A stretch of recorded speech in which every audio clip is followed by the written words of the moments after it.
Ang tubig kinabuhi, busaangay nga pagaampingan.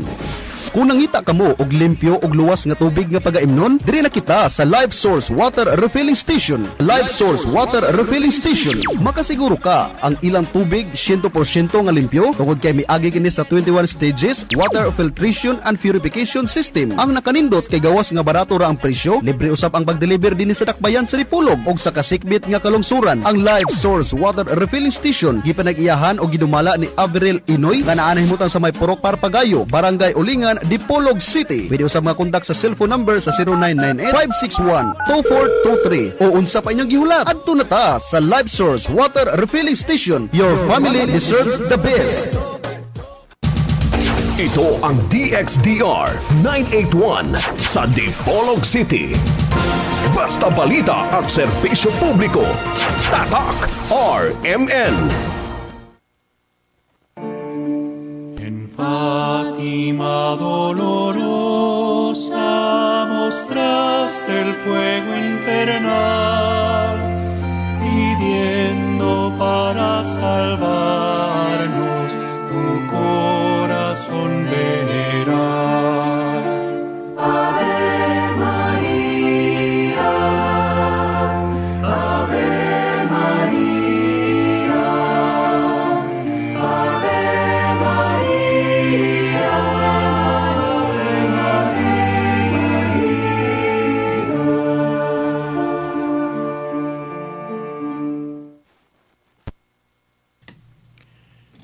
Sumala sa atong mabasa sa libro ni Mateo sa kapitulo 28, no? Kapitulo 28 tudling 19. Matud pa, go ye therefore and teach all nations, baptizing them in the name of the Father, and of the Son, and of the Holy Ghost. Sa ngalan sa Amahan, sa Anak, sa Espiritu Santo.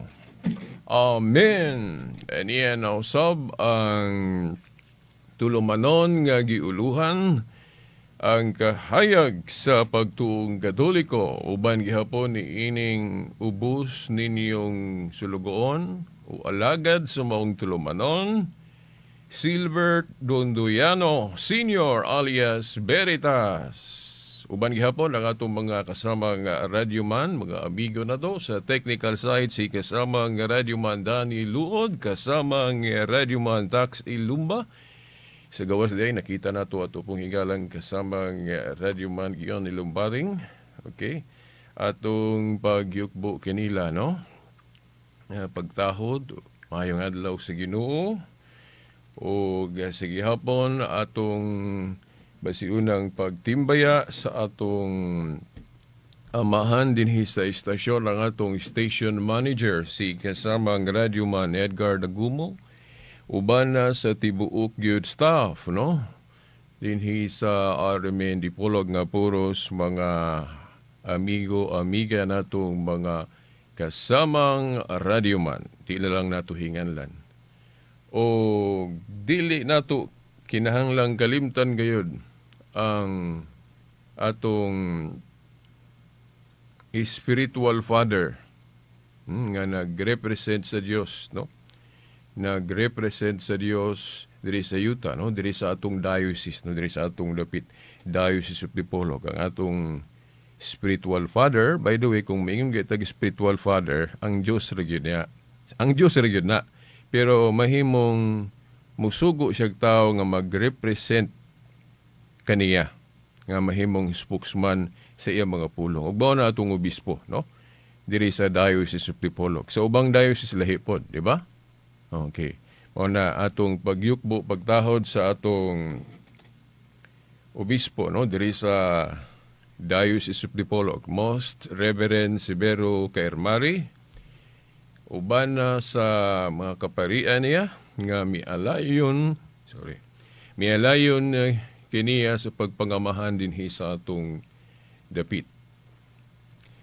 Okay, no? Sama pananglit sa atong diocesan yun no spiritual Bible Director Reverend Father Ramil Kurung.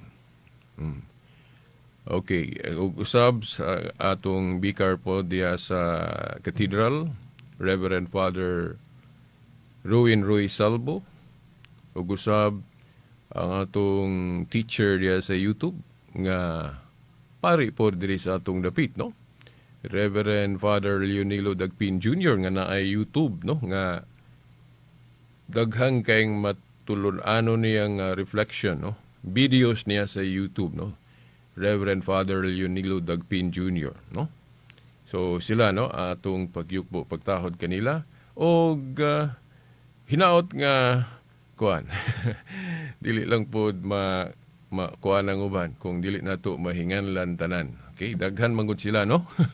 Okay, daghan man sila. Ug uban pang mga kaparian nga dili na nato mahinganlan dire kay agi sa kadaghan, no? Nga na-assign sa atong diocese o bisan niadtong wala ma-assign sa atong diocese.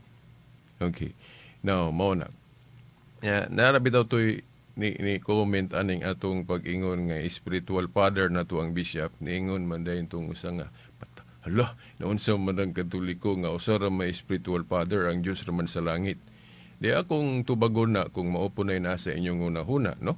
Nga tinuod bitaw nga usa ra gyud principal omnipotent okay spiritual father. Only God ang amahan sa langit. Pero kung tan-awon ko nato ang Biblia, ang Dios sa langit maghimo na siya representative diri sa yuta. Nga mo dala sa iyang pulong, no? Representative. No? Pananglit katong sa panahon ni Moses. Si Moses bisan dili sa Dios pero nagrepresent siya sa Dios kay ang mga pulong nga iyang gipadayag dili man gikan niya kundi gikan man sa Dios. Mao man gani nga sa Exodo kapitulo 7 bersikulo 1 giingnan sa Dios si Moses. Giingnan siya, no? Moses, himuon ko ikaw ingon nga Dios sa atubangan ni Paraon. Kita mo itong the Ten Commandments, no? Balik-balikon manggali na diya sa television. Di ba? Labi na cable inyong TV. Oh, na ay channel diha nga balik-balikon yun tuig-tuig ng the Ten Commandments. Di ba? Yeah. Gisugo man to si Moses sa Dios. Di ba? Oh. Dayon giingnan siya sa Dios sa Exodo kapitulo 7.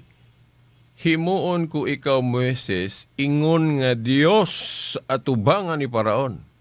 Dili na sabto nato nga Dios na pod sa kahimtang si Moses kay ang Dios wa may sinugdanan ni katapusan dili mamatay. Si Moses na ay sinugdanan kay gipagkatao man siya. Okay, mamatay po siya o namatay naman galing, no? Okay, physically. Oh? So dili siya Dios sa kahimtang. Pero nganong nag-ingon man ang Dios nga himuon ko ikaw ingon nga Dios atubangan ni Paraon tungod kay gihimo siyang representative sa pagbungat sa tingog sa Dios. Di ba? Representative. Mga bikar siya, no? Bali sa Dios. Niadtong higayuna. So ingon ana nga ang atong obispo dili man siya spiritual father nga sa Dios na gyud sa kahimtang, no? Mahimong Diyos siya or leader siya, dili sa kahimtang kundi dili sa function. Tungod kay leader siya, siya mo'y nagdala sa tingog sa Diyos. So, mo bitaw nga ay mong katingala na ay mga librong Katoliko pod nga kung dili masabtan o unsay gipasabot, ma-accuse na dahil ng Katoliko nga blasphemy. Nagtudlo og blasphemia kay ang Santo Papa gihimong Diyos. Di gina may tabo kay sa practice pa lang, no, ang Santo Papa mo luhod mag-ampo. O Diyos na siya sa kahimtang, nganong mag-ampo pa man siya, nga Diyos naman siya. Di ba? Oh. Ang gipasabot sa Romano Katoliko nga ang Santo Papa Diyos diri sa yuta, parehas ra na atong giingon pod sa Diyos mismo ngadto ni Moises. Moises, simon ko ikaw ingon nga Dios atubangan ni Paraon. Di ba? O nganong nag-ingon mo ng Diyos ana og dili pwede na. Oh. So sayon na, sabton lang nato nga nagrepresent si Moses sa Dios niya atong higayuna. Mao po na atong mga obispo sa matag diocese. no? Ang obispo na to Dios tato diri sa yuta, pero dili sa kahimtang isip representative lang sa Dios tungod kay kuan man kanang nagdala sa tingog sa Dios. Di ba? Mo man ipakaon sa atong mga obispo na to o sa mga kaparian nga extension sa atong mga obispo. Di ba? Mga espirituhanon man nga pagkaon, dili man physical. Di ba? So, mao na mga tinahod nga tigpaminaw nga nahisgutan pula nato, no? Nya ato na nang idetalye na nga isyu kung mo abuta na nga topiko, no? Sa karon atong isgutan maintag dili lang mataas og maayo kay naa para batay ipadayon nga akong gisaad ninyo katong sa miagi untang Domingo pero brown out man wa may kuryente, blackout gyud to, no? Oh, so in GCP, no? So mao na nga wa ta ka programa. So karon nato ipadayon to. Pero sa dili pa ato sang hisgutan ni atong kapistahan karon. Dili pod nato tas-on. Okay. Pista karon, no? Solemnity of the Most Holy Trinity. Pista sa Santissima Trinidad. Ang Dios gyud na moy atong gisaulog karon, no? Ang Dios nga anaa sa tulo ka persona, Amahan, Anak ug Espiritu Santo. Now, ang ato lang isgutan aning punto, kining pag-ingon ba sa uban natong mga igsuon nga, nganong gihinganlan man ninyo nag-Trinity? Naa ba sa Biblia nga gihinganlan sa mga apostol og Trinity ng usa ka Dios sa tulo ka persona?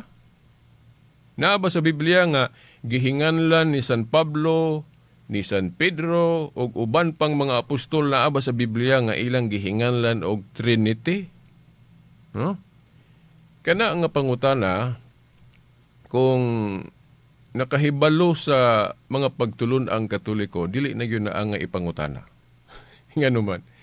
Kay kung nakahibalo ta sa mga pagtulon ang Katoliko, di man ta makapangutana ana kay wa man nagtudlo ang simbahang Katoliko nga mabasa sa Biblia nga gihinganlan na sa mga apostol og Trinity. Wala na hinganli sa mga apostol og Trinity. Parehas ras pag-ingon nga nganong gitawag man nato og Dios karon ang labang makagagahom nga naa sa langit. Naa ba day sa Biblia nga gitawag ni Moses og Dios o gitawag sa mga apostol og Dios ang labang makagagahom? Wala oy. Nasayop ka biritas na oy mabasa nga gitawag sa mga apostol gitawag ni Moses ang Dios. Naa bitaw. Pero dili sa hubad translation nga God. No, di ba? Kanang God gunato nga pinulungan pagtawag sa labang makagagahom, English na na. English na na, no? Ang karaan yun sa atong na kung wa ako masayop og makalimot sa Hebrew, ang kanang pagtawag og Dios na may kag Dios ko, Elohe na siya, Elohim. Elohe or Elohim. O mo na God. Pero dili na God sa Hebrew. Elohim. Then po ato ka sa Greek, Theos. Di ba? O, nya nga nung ato man ang in English og God. Kung dili pwede. Di ba? Mga librong, mga Bible nga Katoliko, mga Bible nga Protestante, puros gi-akseptar ng in English. God. So, why not ang Dios tawgon po natog Trinity. By the way, unsa man ang Trinity, no?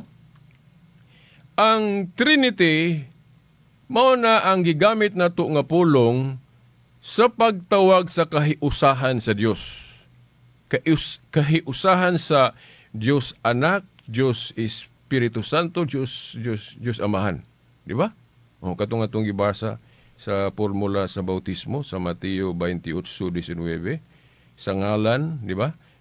O sige ingon sa Ginoo diri atong basahon pag-usab, go you therefore and teach all nations, baptizing them in the name. Take note in the name. Sounds singular, no? Name, dili man names. Di ba? Oh, sounds singular. Kay ang Dios usa ra man gyud, no?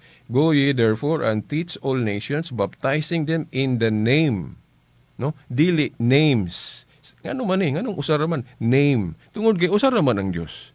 Pero iniglahos na to sa unahan, tulo ka persona ang gisgutan. Di ba? Wa mo kabantayan na, no? Mateo 28:19. And Jesus 19. Go ye therefore and teach all nations, baptizing them in the name. Timani ha? Singular. Name. Pero inigbasa na to kay tuluman ka nga lang gisguta, no? In the name of the Father and the Son and the Holy Spirit or the Holy Ghost. Mao na ang Katoliko nagtudlo nga ang Dios day nga usa Trinity. Meaning usa ka Dios pero tulo ang persona. Kay lahi maning Amahan, lahi ning Anak, lahi ning Espiritu Santo. Pero iba na katong gibunyagan si Jesus Christ. Nga ang si Kristo tuwa dito nakita. Kaya ang Holy Spirit nagpakita daw usa ka salampati kung ako malimot wa masayop. Din ang Dios tong tuwa sa gihulagoy nga tuwa sa taas. Nagtingog. Di ba? So, lahi ang Amahan, lahi ang Anak, lahi ang Espiritu Santo. Lahi ang persona nila, pero usara sila sa pagka-Diyos. Muna, abot pasabot, 3 in 1. 1 in 3. So, dili day, kanang ato dieng, kanang kapi gali nga 3 in 1, dili day kay kapi mo yung nag-una-ana. No? So, kung ayuhon na tuon ang atong pagtuo, ang Diyos mismo, 3 in 1. Di ba? Ano man? Kay tanawa na gudo, go ye therefore and teach all nations, baptizing them in the name, sa ito pa 1, pero sa sumpay, of the Father, of the Son, and of the Holy Spirit. Sa ito pa tulo ang persona sa usa ka Dios. Muna gihinganlan na itong Trinity. Kaya, dautan dahi kung hinganlan na itong Trinity, may dawi haom kain ng Trinity. Ano man, unsa man but pasabot ang Trinity, no? Trinity means kanang 3, tulo. Kanang niti means united, unity. So 3 in 1, tulo nga nagkausa. Pagkanindot ana nga terminology, para sa na ang asawa o anak, ang bana o asawa o ang anak nagkahiusa, pwede mo na hinganlag Trinity sa pamilya. Di ba? Trinity sa pamilya. Mo ka ng maayo nga relasyon sa pamilya. Di ba? Naapoy Trinity. Di ba? Kung naay Trinity sa kape, naapoy Trinity sa kanang tinuod yun nga ang Diyos. Naapoy Trinity nga kanang bakak nga Diyos. Mo na giakusar na ako'y higalang yung pagtuo. Dito sa balista ko, Jehovah's Witness. Iyon siya nga, kanang inyong pagtulunan sa Trinity Veritas, kinupyan as pagano, kay naay Trinity ang pagano. Tinuod bitaw nga naay Trinity ang pagano. Pero wala mi mutuo atong Trinity sa pagano. Nituo mi sa Trinity nga mao giangay tuhuan nato ang Amahan, Anak ug Espiritu Santo. Kay lahi man tong Trinity sa pagano. Di ba? Para sa gunaan ng sayaw. Tanan ba daing sayaw pagano naampoy Kristiyano nga pagsayaw. Si David ni sayaw at tubangan sa arka, sa kasabutan. Pinagano na ito kay ang pagano magsayaw po. Depende kung asa gipahinungod ang sayaw. Kung ang sayaw gipahinungod sa pagsimba sa bakak nga Dios, mao nay pinagano. Pero kung ang pagsayaw pinahinungod sa matuod nga Dios, pagsimba sa matuod nga Dios, mo nang gitawag natong sinulugan ni worship dance. Gisimba, isa may gisumba na to diya sa sinulog. Di ba kanang Diyos is Diyos nga si Jesus Christ. Kay ang larawan nga atong simbolo diha kana mang Santo Niño. Kinsa man na si Santo Niño? Si Jesus Christ. Di ba? Lucas 1:35, ang balaang bata ni adto. Di ba? Ang balaang bata, no, Santo Niño. Si Jesus Christ na. So, Diyos ba si Jesus Christ? Diyos. So, ang atong gisayawan matag sinulog nato, dili Diyos. Dili, ang Diyos yun nga tinuod, si Jesus Christ, nga kausa sa God the Father. Di ba? So, ang ayan sayawan na to. Mo na nga dili na pinagano atong sinulog. Kaya mayon kay nagsayaw ang pagano din, nagsayaw po ang Kristiyano, napagano na po ang Kristiyano, dili. Ang mga pagano mo inom og tubig, di ba? Kita mo inom po mga Kristiyano og tubig, napagano na po di ita. Nipos ko aron mapamalandungan na to. Kung nasayop ba ang Katoliko o correct. Di ba? So, mao na mga tinahod nga tigpaminaw, gihinganlan na tug Trinity. Unya na amang po'y authority ang tinuod nga simbahan sa pag-imbento. Di ba? Kanang pagdili o pagtugot. Kay kining mayong gag imbento god, in sila nga imbento na sa Katoliko, tinuod bitaw. Kanang paghatag og description o kanang terminology nga Trinity kung wa ko malimot, wa ko masayop murag ang unang may gamit anang termino nga Trinity kato si Tertullian. Kung wa ko masayop, Christian apologist, no? Christian defender to, kung wa ko masayop ug wa ko malimot. Siya mo'y naggamit anang unang termino Trinity. Sa pagtawag sa usa ka Dios pero tulo ang persona. Niya ang pangutana, nasayop ba si Tertullian? Kung siya manggani gyud no ang nag-una-ana paggamit sa pagtawag sa Dios. Nasayop ba si Tertullian nga gitawag niya Trinity ang kahiusahan sa Dios? Asa mabasa sa Biblia, di ba? Na may mga igsoon nato nga kung dili mabasa sa Biblia dili tuhuan. Nituo man mo kanang supak ba sa pagtawag og Trinity sa usa ka Dios. Asa mabasa kanang inyong gituhuan nga sayop o daotan ang pagtawag og Trinity sa kahiusahan sa Dios. Kinsa mga apostolisa ang nagtudlo nga dili na pwede. Kung moingon mo dili pwede, sa to pa nagtuo mo nga dili pwede. Ang pangutana, asa mabasa nga dili pwede sa Biblia? Napagali implicit nga pag-justify kanang pagpasabot ninyo ngano nga mudawat yun taana pag-ingon sa mga obispo nga nganlan natog Trinity. Tungod sa authority sa mga obispo nga gikan sa mga apostol. Di ba unsa man ang authority sa mga apostol? Mateo 18:18. Ang inyong idili diri sa yuta, idili nako sa langit. Ang inyong itugot diri sa yuta, itugot usab nako sa langit. Ya, apil pag yun ang pagpamasahilo og sala. Di ba ang Diyos ra may makapasahilo og sala, pero himuon niyang instrumento iyang mga leader o mga kaparian diri sa yuta. Juan 20:19-23, bisan kinsang sala nga inyong pasayloon, gipasaylo kini. Bisan kinsang sala nga dili ninyo pasayloon, dili usab nako pasayloon. Di ba mao na ang gitawag na tuog kumpisal? Mao nang mangumpisal ang mga Katoliko. Pwede man diretsuhanay sa Diyos, pero mutingog baguro ang Diyos dito, nga mo ingon nimo gipasaylo na kanako. Ikang kadungog, managhap lang siguro ka nga, gipasaylo na ko sa Diyos. Pero ang mga Katoliko, naagyo tingog yun sa pari sa Diyos diri syuta, nga na-absolve na, gipasaylo na ka sa Diyos. Naagyo tingog badungog, di ba? Kaya nang umpisal man og pari. Unya, ang bersikulo ana nga mo justify kanang San Juan 20:19-23. Kanang pag-ingon sa Ginoo ngadto sa mga apostoles, ang inyong pasayloon diri sa yuta, pasayloon ako sa langit. Ang dili ninyo pasayloon, unsaon pagkatuman ana kung dili ta mangumpisa og pari? Kung ditsuhanay sa Dios ra ang insakto. May pahulandungi ko ninyo nga pagkatinahod nga tigpaminaw. Kung dili na kumpisal, kay lahi mapuntong kitang tanang mga Kristiyano, kitang mga tanang mga tao magpinasayloay ta sa atong mga nasalaan na to. Ikaw karon nakasala ko nimo, pasayloon ko nimo, dayon pasayloon po kanako kung nakasala kanako. So dili lang kay pare. Pero lahi ng sacrament of confession nga gihatag sa Dios sa iya mga kaparian. Ano man? Kay naaman sila'y kanabang prerogative nga pwede silang dili mo pasaylo. Di ba? Bisan kinsang sala nga dili ninyo pasayloon, dili usab pasayloon. Klaro kay na. Pero kanang magpinasaylo ay tagsa-tagsa nato mga sala gikinahanglan mo gyud na.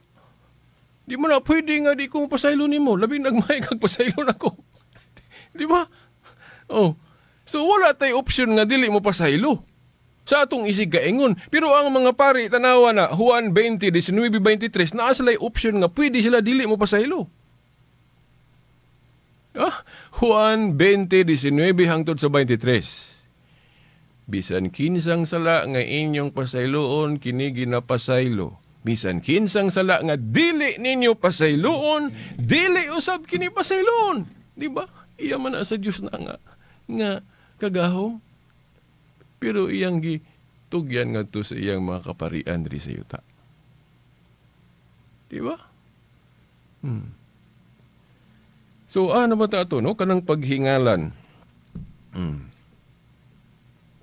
Unya, moingon sila nga, biritas ka ng authority sa mga apostol, ilara na, way labot ng mga sumusunod ka ng mga successor sa ilang katungdanan. Dili na, samot na, dili na mao. Ang authority di ay sa presidente nato, dili mapanunod sa musunod nga presidente. Ang authority o gahom di ay ni Presidente Duterte, dili mapasa ni Bongbong ang atong bagong presidente. No way. Buhat 1.20, ang katungdanan kung mabakante dunay mopuli. So history will show us ang nakapuli sa katungdanan sa mga apostol mao na atong mga obispo. Therefore, kung dunay authority ang mga apostoles, duna po'y authority ang atong mga obispo. Namanggali gihukman sa mga obispo nga wala hukmi sa mga apostol nga nituopod ang mga dili katoliko. Di ba? Sa mga example, ako na ning gibalik-balik kanang pag-canonize pila ang basahon sa New Testament o Old Testament. Basaha ko no ang Council of Jerusalem, council sa mga apostoles nga naghukom ba sila, nag-judge ba sila, pila ra ang libro sa New Testament. Wala.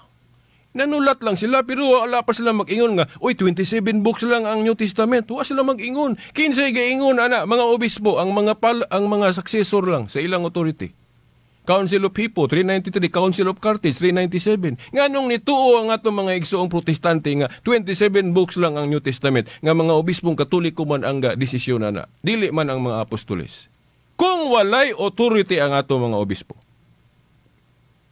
Hunahunaan ninyo na. Di na ko kapadayon atong akong gipromise ninyo nga nahisgutan sa miagi. Sunod Domingo na lang puhon, no? Okay, hangtod sa sunod Domingo puhon, sa mga oras o istasyon. Sa ngalan sa Amahan, sa Anak, sa Espiritu Santo. Amen. En Fátima dolorosa mostraste el fuego infernal, pidiendo para salvarnos tu corazón venerar. Ave María, Ave María, Ave María, Ave